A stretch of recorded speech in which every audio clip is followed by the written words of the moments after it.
Hi. Hopefully you guys can hear me. If somebody can comment, that'd be beautiful.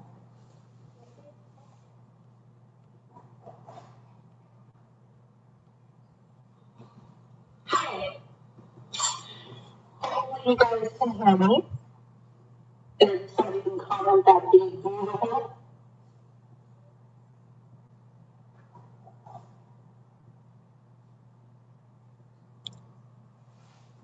Awesome. All right. So thank you for being here. I just got rattled. I don't know if you guys got rattled, but we just had I had my first earthquake I've ever had ever. And so I've been through hurricanes. I've been through several kind of crazy experiences, but I've never been through a hurricane. So that was rocked my world. Anyways, I'm Dr. Rosie Main, and I want to introduce to you today my husband and I. We practiced together, we practiced together years ago, but now he homeschools and is here in our home, and he basically takes care of everything. And so he's going to be your speaker tonight. He's going to talk about just everything he's done in our home to do the best we can. Of course, you know, with the 5 essentials we teach in our office, it's all about removing interferences. We know that sometimes, you know, we can only do what we can do. We can't live in a bubble. But what happens with toxins, basically they totally destroy our bodies. And so he's going to give you a little bit about his story and suggestions that he's made, not only for his health, but for the health of our families. So if you guys have any questions or comments, I'm going to be the one entering here through the chat room. I'm going to be looking at that, and all you have to do is just you can type that on here, and we can you can ask us. I'll either answer it or my husband, Dr. Main. So I'm going to be following him and just ask away. So, Dr. Main, hold on. What happened?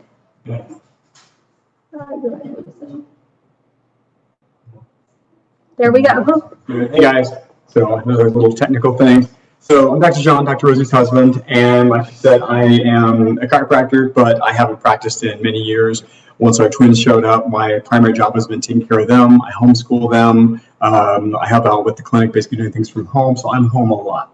The reason why toxicity is so important to me, and I guess to our family and even our practice, is the fact that I was poisoned. I was poisoned by heavy metals. Mercury and lead are the two main parts.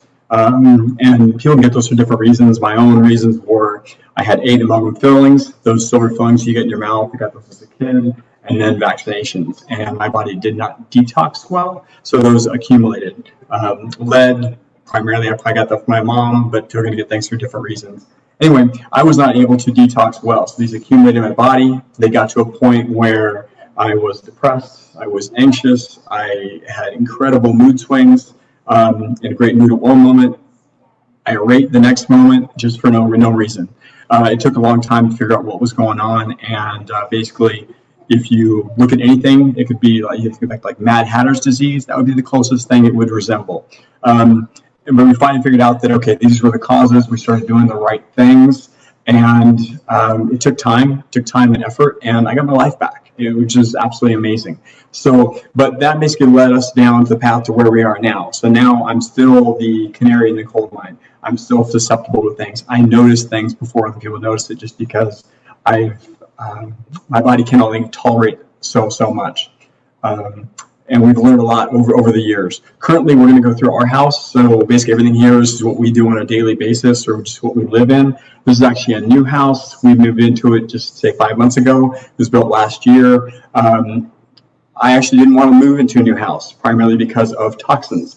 Homes nowadays are very energy efficient, but they're also very tight, which means they do not leak air. Well, that leaking of air inside and outside actually brings in fresh air. So you are basically confined inside with all these new building materials, which are constantly off-gassing into the home.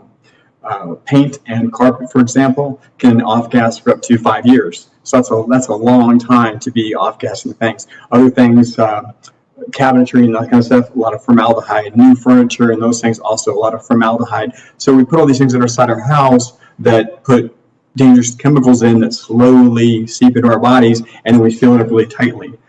So that's a big problem in today's home. So we're going to show you the steps that we have made to basically make it safe. To give you an idea, when we first came to my house, I couldn't be inside the house more than half an hour without getting a headache. And that was before we moved in, and basically like, all right, these are the different things we have to do to make this place safe, not only for myself, but for my wife and also for our boys. So we're just going to slowly just go around the house and show you what we do, not only with just keeping the house clean, but also our daily products and that kind of stuff. So let me just go start in the bathroom here. We'll start in the boys' bathroom. And so in here, a couple things that we always got to look at is just what are we basically putting on our body. Anything you put on your skin is going to be the same as putting it inside your mouth. It's going to get absorbed. So you got to be really careful about that. Now, while my kids don't use deodorant, that kind of stuff, something that we'll actually use is, so like this is just primal paste. Again, it's all natural. There's no aluminum, those kind of things, mostly baking soda, a couple other ingredients, just something to not necessarily keep you from sweating, but just to keep you from smelling. So that's one area. And this is something that I can only speak for myself. Dr. Rosie might want to say a little more about what she does for personal care products, maybe from a female perspective, because I really can't advise you on a lot of that kind of stuff, but I'll tell you the best I can for us. With boys and myself, we have literally like hair products. A lot of hair products are filled with just so many different chemicals. So you can find something online, just different places that have natural things. You do got to look for, organic if you can, or all natural. But again, this is kind of going on your hair, which also will go on your scalp, which will be absorbed into your body. So at least for you, God, there's not a whole lot we got to worry about. One of the things is going to be brushing your teeth. This isn't really such a thing, but we do use like a little Sonicare toothbrush. Again, I had 8 cavities as a kid. And I don't want my kids to have any cavities, so like, what do we do to just try to make things a little bit better and keep them well? An ounce prevention is worth a pound of cure, and your teeth are no different. As far as toothpaste, so much toothpaste is going to have fluoride in it, which most people are aware that fluoride is negative. It's added to some waters. Thankfully, around here it's not, but still, you want to look for a natural toothpaste. It's going in your mouth, it's going to be absorbed, and so at least Airmare is just what we use. There's tons of them out. There's a lot of different ones, so you can find something, but just look at ingredients. Sometimes you actually have to really read the ingredients specifically, and if you're not sure, you can actually go research it. There is a website, I believe it's ewg.com. And you can actually go on there and they can check beauty products, they can check chemicals, and they will actually tell you a different rating for those chemicals and let you know, is it safe, is it not, and actually where does it fall in that realm. And one of the last things as far as just daily stuff is floss. Again, this is just something I order, just the fact I can't find stuff around town that doesn't have fluoride, but I don't want fluoride on the floss as well. So that's as far as those kind of things. So as the regular things you have to do is a shower. Most are going to have a shower, and most are going to have a shower curtain. Most shower curtains are plastic. When you take a shower, you're usually going to take a shower that's hot. The steam is going to actually cause anything that's heated will cause things to off-gas chemicals more. They're going to be more exposed to them. So what can you do? You're not going to just take cold showers, even though there's not actually a bad thing that when people are going to. So this is an organic cotton shower, and so basically what it does is there's no chemicals. They're more pricey, and there's ones that are just really insanely expensive. You can find some that aren't too bad, but the nice thing about this one is there are no chemicals to be exposed to. The one caution I will say is after you take a shower, leave it open just a little bit, leave the fan running, because they can mold, because they will retain some moisture. However, I have no problem with that at all, and I would rather wash something once a month than have chemicals slowly being absorbed into the body, because it is that slow exposure over weeks, days, months, years, decades that is going to cause you all the problems. People, aren't typically getting sick when they're young, even though that's more prevalent nowadays. It's much more later. It's a slow accumulation of things. With the shower as well, again, I'm using this container, and this is something we used to use was Earth Mama soap, which was fine. It was great. However, now I'm making my own. And that's one thing. There's a few different DIY things that we have done more as of late, just trying to go, okay, what can we do to be a little more conscious about how much stuff we're buying, how we be a little bit more economical with things as well. And still, there's sometimes little things that are added that just don't need to be there. So we actually compiled a list of some of the DIY stuff, and it's going to have ingredients and even some ratios, that kind of stuff. And we're going to post it on the website for you guys. So if you guys are interested in that kind of stuff, you can just go there. It's not there yet because I just finished that today, but it'll be there very, very soon. And so basically, this is just a homemade soap, and it's kind of the same use for hand soap. So it's a hand soap, it is a body wash, and it's a shampoo all in one, and it's only 4 ingredients, which basically is going to be like a castile soap. It's going to have argan oil, a little bit of essential oil, and a little bit of glycerin as well. So there are just 4 simple ingredients, and it works really well. It doesn't dry out the skin, and it's safe for everything. The same thing, we use this for hand soap all the way through the house as well. And again, if you have any comments or questions, please put them on here and we'll respond to you.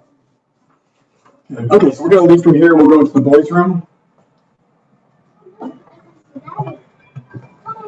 Hey, boys, want to say hi? Okay, so again, there's the another big reason why we do what we do, right? I mean, nothing matters more than your kids. So there's not a lot in their room to go over. The one thing that we'll go over is actually just right down here.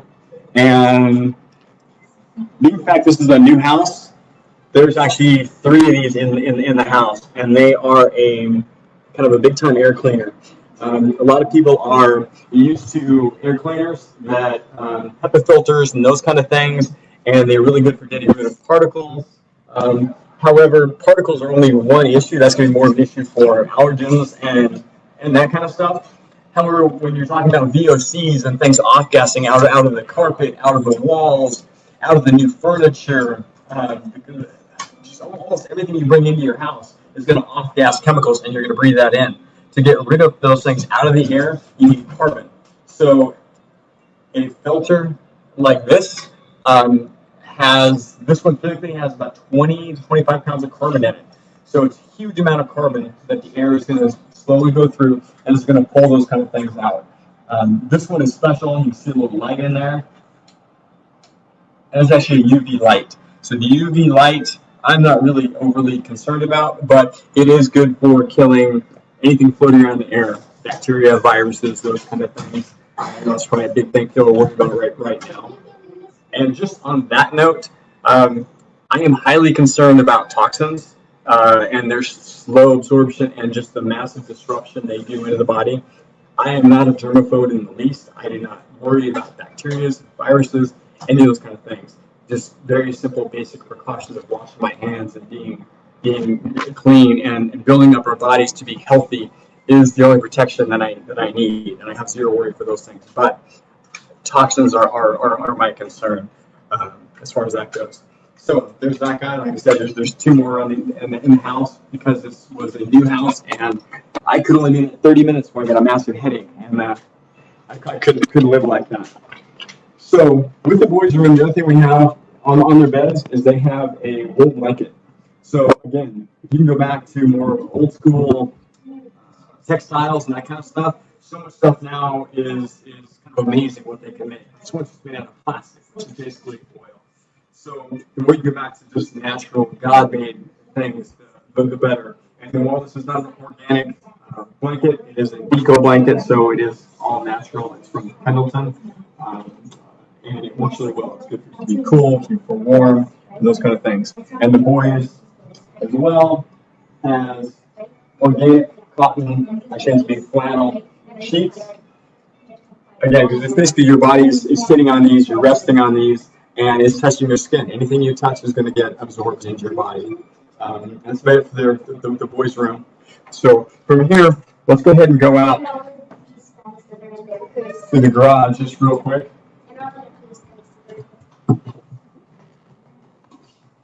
Let's post on that. Let's do laundry room. We'll do the garage towards the end. You cover out the picture. There you go. Good. All right.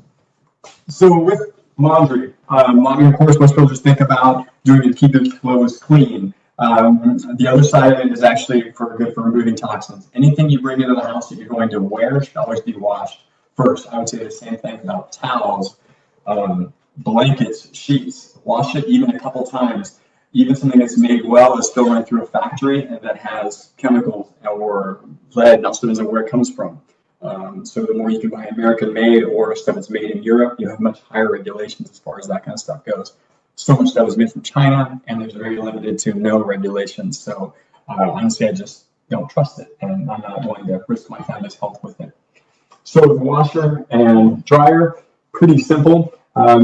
We've gone through different things. I used to use store-bought natural products, but when you start researching them, you find out they're not really as natural as you once thought. So now we're making our own. So all we do is basically it's 100% natural soap flakes and washing soda. You can almost kind of think about like baking soda, that kind of stuff, just a little bit different washing soda. And it's just a 50-50 mix of those two is all we use for washing clothes. Now, before I started my own, I was using this one, and I thought it worked well. But again, it's a little container, it's expensive. So now I bought the big ones, and that should last us a long time. As far as stain removers, you can find all natural ways of doing stain removers. You don't have to do the spray wash and the chemical laden stuff, or even simple just dish soap for oily type stuff works extremely well. So you don't have to go spend so much money on different things. And again, we're going to be posting a lot of where to get this stuff on my website and some links to that. So now with the dryer, most people use drying fabric sheets. And if you get away from using Bounce and maybe use a natural brand, that's what we were doing for a long time. Again, I went and looked it up a little further and found out that it's still releasing chemicals into there. So we don't use those anymore. Now we just use the little dryer balls. There's 6 of these. They're fairly decent size in there. And it does a good job as far as just kind of fluffing the clothes and keeping away a lot of the static that you get from those things. Another little tip you can do if you're still getting some static and that kind of stuff with the dryer is add a little bit of white vinegar to the rinse cycle in your washing machine, and that will actually help with that as well, and actually can decrease the pH actually for the water. Actually equalize the pH a little more, make it a little more neutral, depending on what soap you're using as well. So just those simple things. But again, anything you bring into your house, make sure it gets clean before you use it. Whether it's socks or towels or whatever, just get rid of those toxins as much as you can. Fire retardants are the stuff that they put on it, and so specifically for children's clothes, they put a lot of that on. Okay, so let's go ahead and head into the kitchen because that's a big one.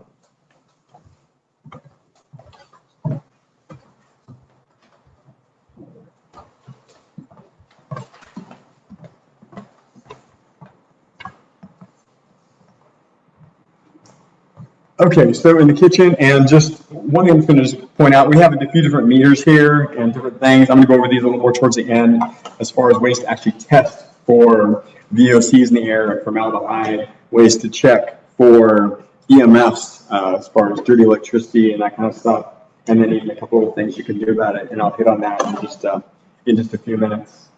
So when it comes to the kitchen, again, you spend a lot of time in the kitchen, and what are you using to cook your food with? Not only, of course, we're going to advocate eating an organic diet and being very careful what you eat and drink and that kind of stuff, but what are you eating it on? What are you using to cook it on? All that kind of stuff can make a huge difference. So as far as that goes, we'll just come over here, and again, going back to the kind of old school, is just cast iron. Cast iron, while it is actually fairly expensive, it will last forever. And it's easy to do. One other step from there is basically this. Again, it's cast iron. It has a ceramic coating on it. And it's just another way.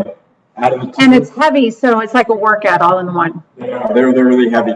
Honestly, between the two, the cheaper, simple cast iron works way better than the expensive ceramic coated one.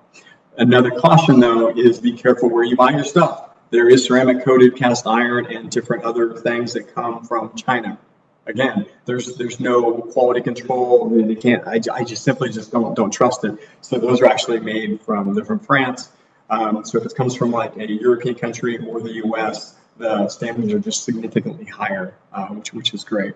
So as far as cooking, there you go.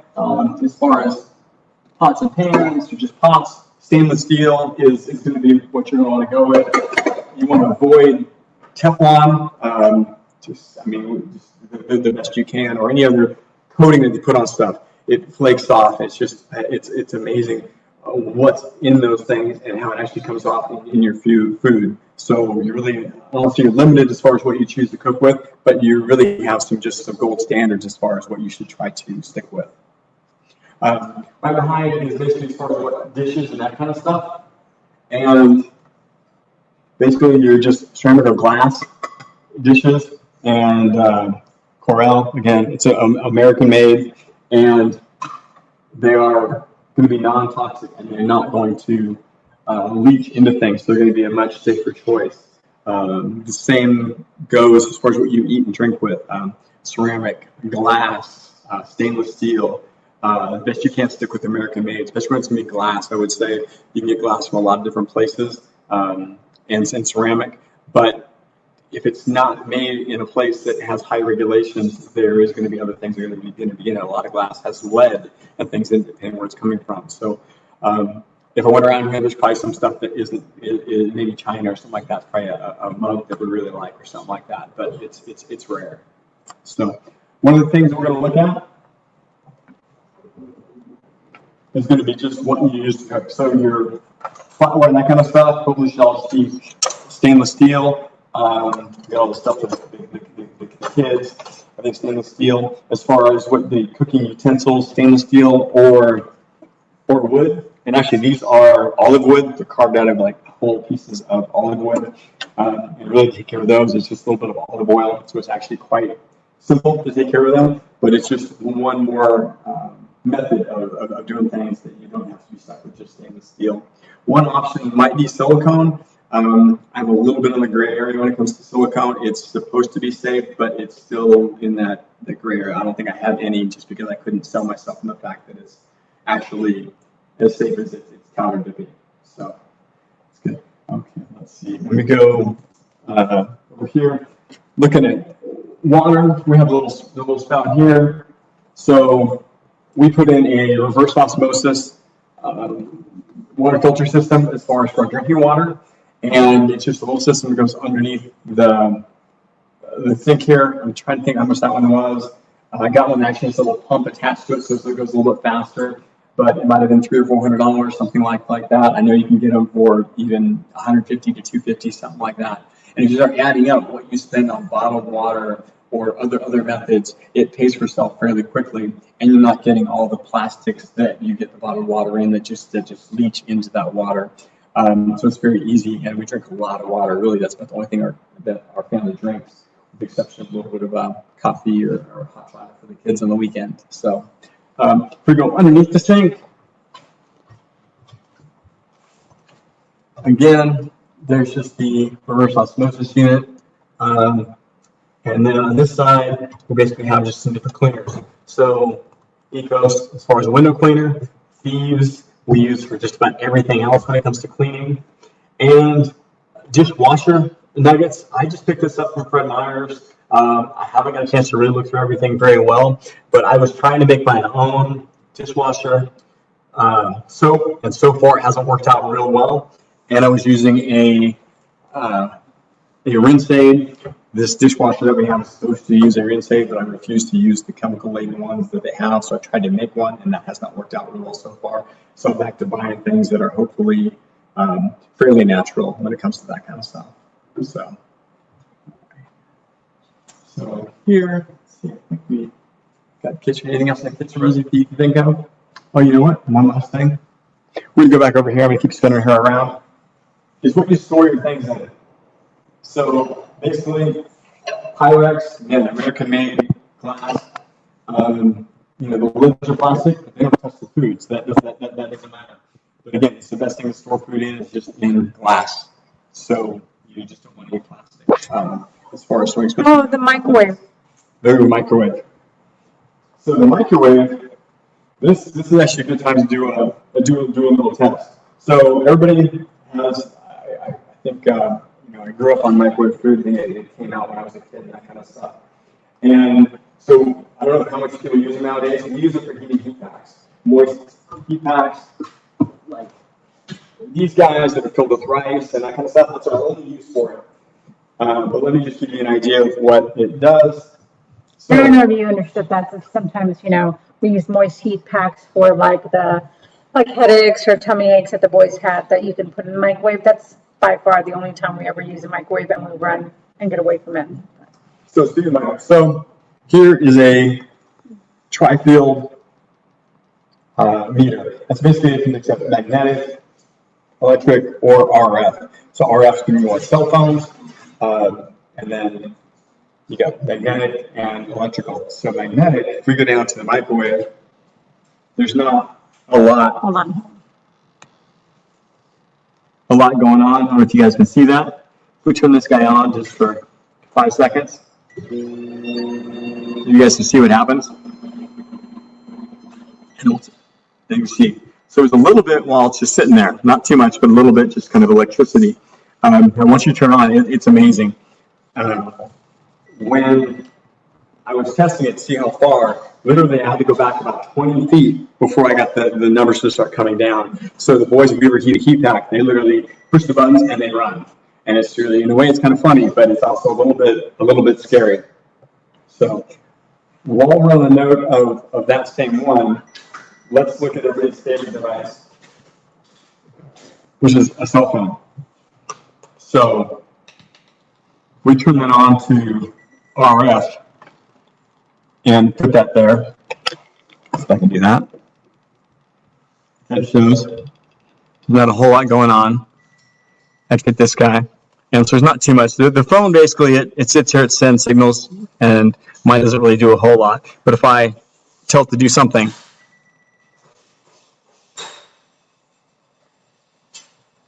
now once it's got to communicate, it really starts going nuts. And usually while you're doing this, you're holding it, or it's sitting in your lap, or something like this. And now it's kind of got the data that it needs, and then it'll shut back off. It's going to do the same thing when you make your phone calls and those things. So that's the same reason why with the cell phone, I come home, I put it away. When Dr. Rosie leaves in the morning, I turn it on. When she goes back at night, I put it back in airplane mode. That's when it stays on until the next morning. Hands-free is really the best way to go in the car. Just sit it on something, a little magnet holder or something, so you don't got to touch it. Try to have it on speakerphone, and just try not to touch them, and try to have a little bit of distance between you and them. And most definitely, don't do this. Don't put it right up against your brain. There's so many studies coming out just showing all the negative effects of that, and it's just easy to just start making little changes. So we can move in here to the next meter. So this is going to be for more like VOCs. And you see if you guys can see this a little bit. Hey, boys. Thank you. So basically on here, the biggest thing it's going to pick up is just the particles in the air, but the VOCs, so the volatile organic compounds, and then like formaldehyde. So when we first got in here, the formaldehyde was horrible, basically from all the cabinets. But now with all the air cleaning, it's actually pretty good. The air in here is quite good, especially for being a new house.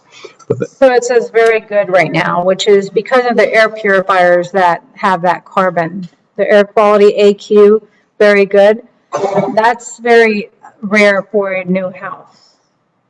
And I would say that actually by most homes would be probably much higher, just because we're repainting, we're adding new carpets, we're bringing in new furniture, new couches, new tables, new something. And basically when anything is new, you're going to, it's going to off that. So that's where I really can't recommend enough that if you're going to buy something, try to buy it used. For one, you help somebody else out. Two, you save money.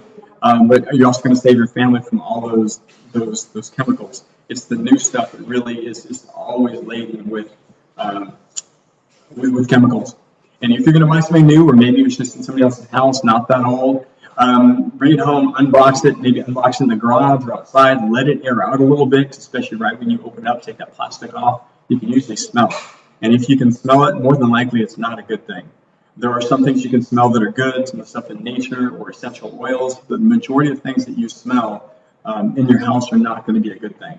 Yeah, I mean, and that's why we have like a little diffuser here that we do for, whatever on guard or whatever kind of scents that you want to do, or an unscented candle is another thing, but don't do any toxic scents. So just want to think about some things with Wi-Fi. Is something that everybody's just kind of addicted to nowadays. It makes things so easy to do. Thanks, Ty. But it's kind of it's kind of good and bad. So I would say try to have something you can actually, like a router that you can turn on and off. Have it on while you need it, and then turn the router off while you don't need it. So it's not constantly bombarding you with the signal. And that's pretty easy to do. Just kind of mounting somewhere where you can have a switch on it. Another way to do things is we're blessed to have a house that actually has Ethernet wired in for just everywhere we want to be. But the last place we were in wasn't like that. So what we got were these little things called like a TP line. I gotta throw this guy goes. And what it does is it plugs into the outlets. Underneath it has Ethernet ports. You plug one into your router or into your modem, and then the other part into the electrical outlet. And then you plug these into the other electrical outlets throughout the house. And then you can sync them. And what happens is it uses the electrical wires in the house as Ethernet. So you can actually use any outlet in the house and plug in your Ethernet cable, and you're going to get much better signals. You're not going to have, it's going to be safer, faster signals, and it's easier on the body as far as the EMF exposure, as far as that stuff goes. And if you have any questions, please post or comment here, and we can answer that. So another item as far as basically the spring, and so with spring comes taking care of the outside of the house and those kind of things. And there's Roundup is something everybody knows, but also everybody also knows that there's tons of lawsuits and cancers and those kind of things attributed to Roundup. And it's horrible for people. It's horrible for the environment. Anything you put in the earth is going to sink down. It's going to get in the water, and it's going to come back to us. It's not the right way to go. Even though it doesn't work, it works amazing, but it's horrible. So it's not worth it. So there is just natural ways of, thanks guys, natural ways of dealing with that kind of stuff. So basically, what I've done is use vinegar, salt, essential oil, and dish soap. And that's all you need to kill weeds. So you basically mix those up. Again, we're going to post everything online as far as how to do that. You cannot use just regular vinegar. That's, say 3%. You need like a 30%, or I just found it's a 45%. And you can make your own. It's a very easy way to handle weeds without causing any harm to things. The other area as far as the outside would be like lawn care and that kind of stuff. There is natural or organic things too, as far as fertilizers and that kind of stuff. Locally in town here in Boise, we have like Zamzows, and they have a line of products that is more natural or even some more organic. And they basically everything you need as far as those things go. But if you're not even local or just choose something else, just try to find something that is, kind of first do no harm, and then hopefully it does what you want as well. So, okay on that? Let's see. I think I'm going to get through most of the stuff I wanted to get through. So, one of the last areas is probably garage. Hopefully, if you guys have, if you're in a house, you're going to have probably spare paint. Hopefully, it's stored in the garage. But even better, if you can store it outside in a shed, that would be even better. It needs to be safe from elements, you don't rust and those kind of things. But again, they're going to off-gas VOCs. There's also the garage where you have the chemicals and that kind of stuff. And you just want to keep that as distant as possible. So if you're going to be working in the garage and working with chemicals, try to make sure that you're wearing or painting. Try to make sure you wear gloves, cover your skin so you're not being exposed to stuff. If you've got to paint, you spray paint or any kind of aerosol. Cover up your arms as well so stuff's not getting on you. Wear at least glasses, if not a full little respirator with a filter that will actually keep those from going inside of you. A regular mask is not going to be enough. You need something with an actual filter that can filter out those kind of things. And also just a well-ventilated area would be really good. Is just keeping those things blowing away from you so you don't have to sit there and breathe them.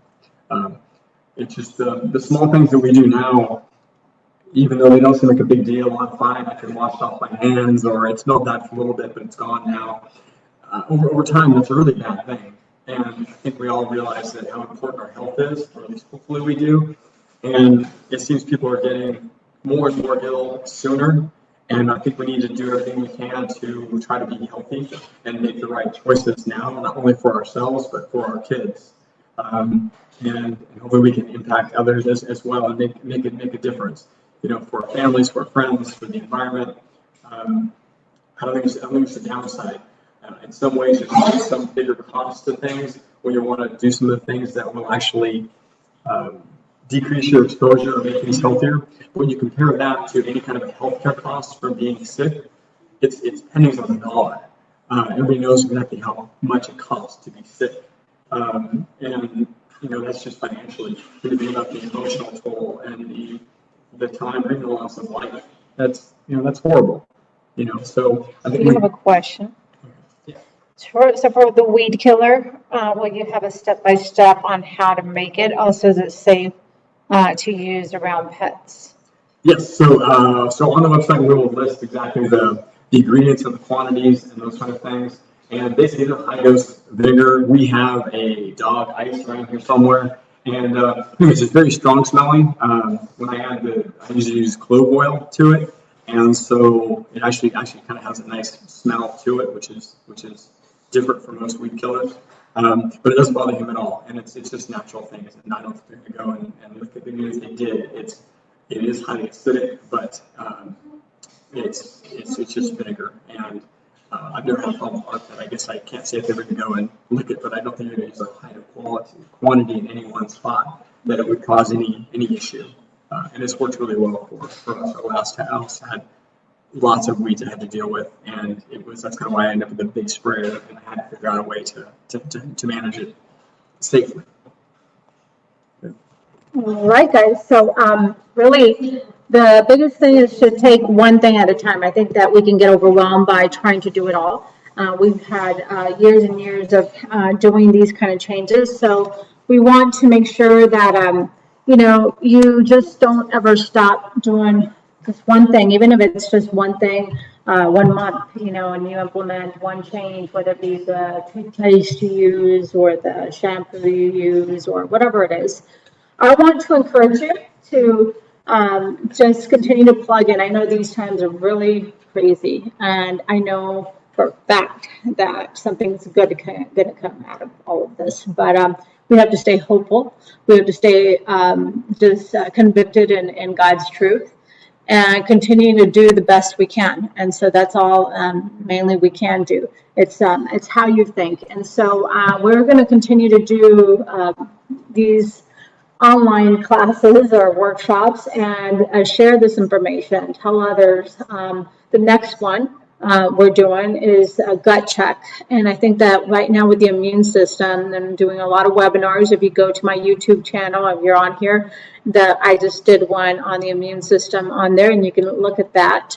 If you're on Main Health Solutions on Facebook, we're going to be posting those recipes here below in this video. I'll post all that information and links here on this video below, and on Main Health Solutions, I'll do a specific post for that as well on that, because this is going to stay on there. But the gut check is going to be all about healing your gut. The most important thing when it comes to your immune system is your immune system starting from the gut, your microbes. We're filled with viruses and bacteria, and that's called our microbiome, and it's part of us. So we don't want to fear viruses. We don't want to fear germs. Like I said, we don't want to become germaphobes, but we do have to be smart. I'm not telling you not to wash your hands during this time, but you do want to also honor your own bacteria. And so what's happening with our gut is that it's becoming so first of all, inflamed from the nutrients that we're having. So if you guys don't know, I suffered from Crohn's disease, and it is what brought me to chiropractic. A chiropractor actually told me about the truth that your body was intended to heal, that you have a power within you that heals you, that's never left you. And he taught me the principle of the importance of the nervous system that governs your organs. And so the nervous system is key first, but he also taught me about what we do with our nutrients, the deficiencies that we're getting, and then also just all the toxins like we just talked about, not only from our home, but what we're eating is destroying our microbiome, and it's actually creating a porous intestine, and this leaky gut issue is creating autoimmune diseases. It's creating lots of these issues that we're seeing with chronic health issues. So we're going to be talking about, it's called Gut Check. We're going to be talking about how to heal your gut and doing things that you can just start taking action with just home protocols. And our hope is that you can start acting on that. And that's going to be in 2 weeks. And we'll be doing that. And again, posting this live so you can start learning and just doing better. So we hope this has helped you. And I don't see that you guys have any more questions. So please share this information, and we just thank you for plugging in here. I know people were probably all concerned about the earthquake and on the news again, all worried. I just know that these are the signs, guys. These are the signs that God talked about. It's all biblical, and in the end, we know where we're going. God bless you guys, and we'll see you at the office to get you adjusted. Bye-bye.